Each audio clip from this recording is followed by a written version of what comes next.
6444646। সংখ্যাগুলো কোনো পাসওয়ার্ড কিংবা কোনো কোড নম্বর নয়। সংখ্যাগুলো ফরচুন বরিশালের বিপক্ষে ক্যাপ্টেন নুরুল হাসান সোহানের করা 30টি গুরুত্বপূর্ণ রান। ক্যারিয়ারের সেরা টি-20 ইনিংস খেলে হাই ভোল্টেজ ম্যাচে রংপুর রাইডার্সকে শেষ ওভারে 3 উইকেটে জয় এনে দিয়েছেন রাইডার্স ক্যাপ্টেন সোহান।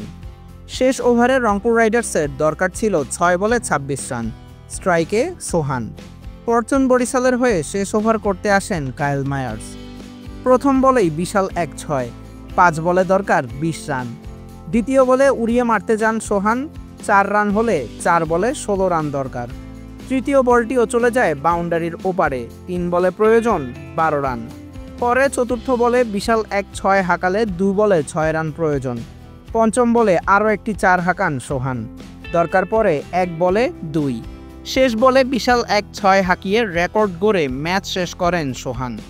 457 স্ট্রাইক রেটে 3-4 ও 3 ছক্কায় 7 বলে 32 রানে অপরাজিত থাকেন রাইডার্স ক্যাপ্টেন নুরুল হাসান সোহান। রংপুর রাইডার্সের 6 ম্যাচে 6টিতে জিতে 12 পয়েন্ট নিয়ে মোটামুটি ফাইনালের রাস্তা নিশ্চিত করেই ফেলেছে রংপুর রাইডার্স। বিপিএলের সকল আপডেট পেতে চ্যানেলটি সাবস্ক্রাইব করে আমাদের সাথেই থাকুন।